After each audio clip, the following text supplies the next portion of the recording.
Hello, আসসালামু আলাইকুম। আনিশাস kitchen থেকে আপনাদের সবাইকে ওয়েলকাম জানাচ্ছি।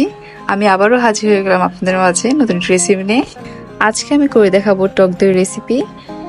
দেখতেই পাচ্ছেন আমার টক দইটা কতটা পারফেক্ট হয়েছে, কত সুন্দর জমে গিয়েছে। এরকম পারফেক্ট রেসিপি পাওয়ার জন্য আমার ভিডিওটা অবশ্যই পুরোটা দেখতে হবে আপনাদেরকে।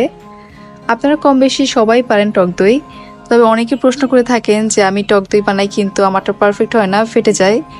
আশা করছি আমার ভিডিওটা ফলো করে রান্না করলে আপনাদের টক দইটা পারফেক্ট হবে। আমি একটু দেখিয়ে দিচ্ছি আপনাদের কাছ থেকে।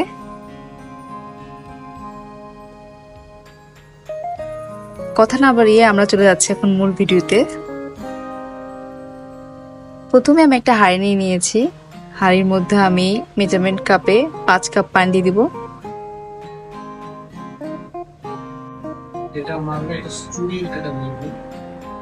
আমি টক দই বেশিরভাগ বাসায় বানিয়ে ফেলি, বাইরে থেকে খুব বেশি এটা কেনা হয় না।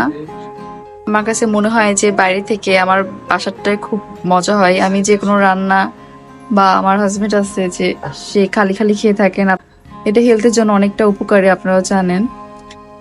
তো এইভাবে বাসায় বানিয়ে রাখলে আপনাদের জন্য সুবিধা, বারবার বাইরে থেকে কেনা লাগে না। অনেক সময় বাইরে কিনতেও পাওয়া যায় না, তেহে বানিয়ে ফেললে কোনো সমস্যা হয় না, আপনাদের স্টকে থাকে। এরপর আমি এখানে অ্যাড করে দেব গুঁড়া দুধ। আমি এখানে ড্যানিশ ব্র্যান্ডের ফুল ক্রিম মিল্ক নিয়েছি, আপনারা যে কোনো ব্র্যান্ড নিতে পারেন। আমি ফার্স্টে এখানে নরম পানির মধ্যে দুধটাকে ভালোভাবে মিলিয়ে নেব। আমি এখানে সার্ভিং স্পুনে নিয়েছি। আমি এটা সার্ভিং স্পুন দিয়ে এটাকে 8 চামচ মতন দিয়ে দিব। আমি আবার বলে দিচ্ছি, এটা হচ্ছে সার্ভিং স্পুন, কোনো টেবিল স্পুন না, আবার টি স্পুনও না। আপনারা যে তরকারি নেন ওরকম একটা বড় চামচে 8 চামচ নিয়ে নেবেন।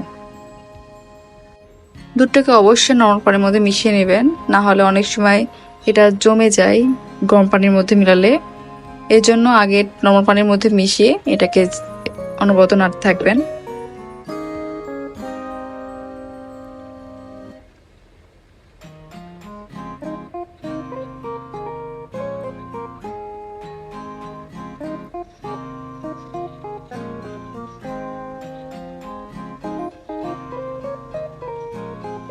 দুধটা দেওয়া হয়ে গেলে আমি এটাকে অনবরত নাড়তে থাকবো।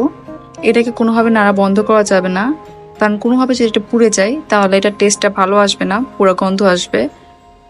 এটাকে আমি অনবরত একটু পর নাড়তে থাকবো। দেখতেই পাচ্ছেন আমার দুধটা প্রায় ফুটে আসতেছে। আমি এটাকে নাড়তে থাকবো। আজকে আমি 5 কাপ দুধকে কমিয়ে 4 কাপ করে ফেলবো।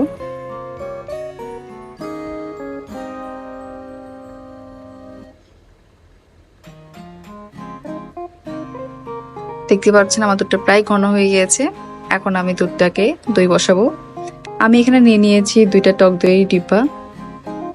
আপনারা চাইলে এটা কোনো স্টিলের বাটি বা মাটির কোনো হাঁড়ির মধ্যে এটা বসাতে পারেন, কোনো সমস্যা নেই। আমি আজকে 2টা টক দই ডিব্বা নিয়ে নিয়েছি বসানোর জন্য। আমি যেই পরিমাণ বানিয়েছি আপনারা অনায়াসে টক দই ডিব্বা 2 ডিব্বা করতে পারবেন। বাজারে কিনতে গেলে কিন্তু 1 ডিব্বার দামই প্রায় 2 ডিব্বার দাম সমাপন পড়ে যায়। এটা যদি আপনারা বাসায় দুধ নিয়ে বানান তাহলে আপনাদের খরচটা অনেকটা বেঁচে যাবে। এরপর আমি এটা ফ্যানের সাহায্যে অনবরত এটাকে নাড়াচাড়া দিব, একটু ঠান্ডা করে নেব। খুব বেশি ঠান্ডা করে ফেলবেন না, তাহলে দইটা হয়তো বা বসবে না। একটা আঙ্গুল দেওয়া চাই এমন পরিমাণ ঠান্ডা করবেন। এরপর আমি একটা প্যানের মধ্যে একটা টাওয়াল দিয়ে নিয়েছি, এটাকে আমি একটু প্রিহিট করে নেব।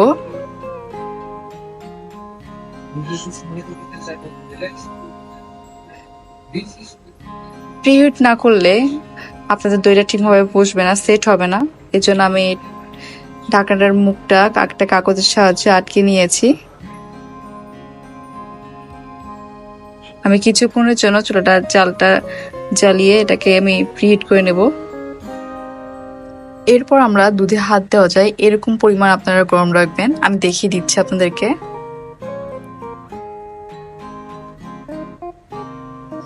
এরপর আমি এখানে টক দই মেশাবো।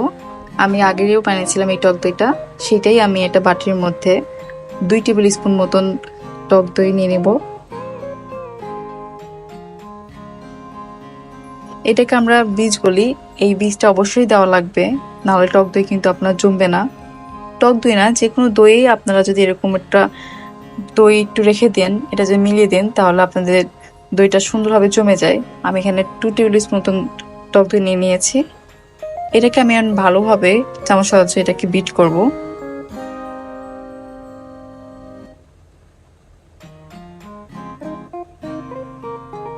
এটা যখন আমার মিলানো হয়ে যাবে, এটা আমি দুধের সাথে এটাকে ভালোভাবে মিশিয়ে নেব। দেখতেই পাচ্ছেন এরকম একটা ক্রিমি টেক্সচার আসতে হবে।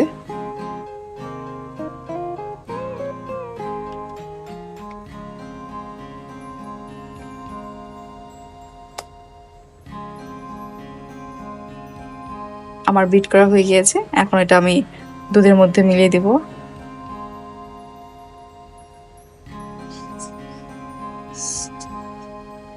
এরপর ঢাকনার সাহায্যে আমি মুখটাকে লাগিয়ে দেব। এখন আমি আগে থেকে যে প্রিহিট করে রেখেছিলাম যে প্যানটা, ওটার মধ্যে আমি দইয়ের ডিব্বাটা বসিয়ে দিব। দিয়ে আমি টাওয়ালের সাহায্যে এটাকে কভার করে দিব, যাতে কোনোভাবে কোনো বাতাস না ঢুকতে পারে। আমি 6 ঘন্টার জন্য এটাকে রেখে দিব। এরপর ফ্রিজ থেকে বের করে আমি আপনাদেরকে দেখিয়ে দিচ্ছি। আমি ফ্রিজে এখানে রেখেছিলাম 2 ঘন্টার মতন সেট হওয়ার জন্য। দেখতেই পাচ্ছেন আমার দইটা জমে গিয়েছে।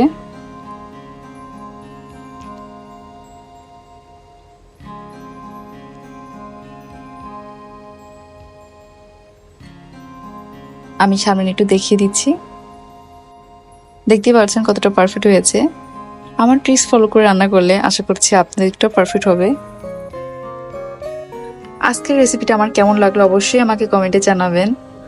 যারা যারা এখন আমাকে লাইক সাবস্ক্রাইব করে দেন নাই, আমাকে অবশ্যই লাইক সাবস্ক্রাইব করে দিবেন, আমার পাশেই থাকবেন। আমি এরকম আরো নতুন নতুন আরো অনেক ভিডিও নিয়ে আপনাদের জন্য, আপনারা অবশ্যই আমার পাশে থাকবেন।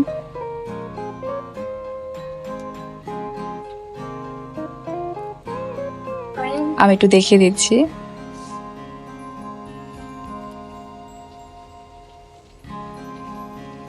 আজ এই পর্যন্তই, পরবর্তী এপিসোড দেখার জন্য অনুরোধ রইল আপনাদের সবাইকে। সবাই ভালো থাকবেন। আল্লাহ হাফেজ।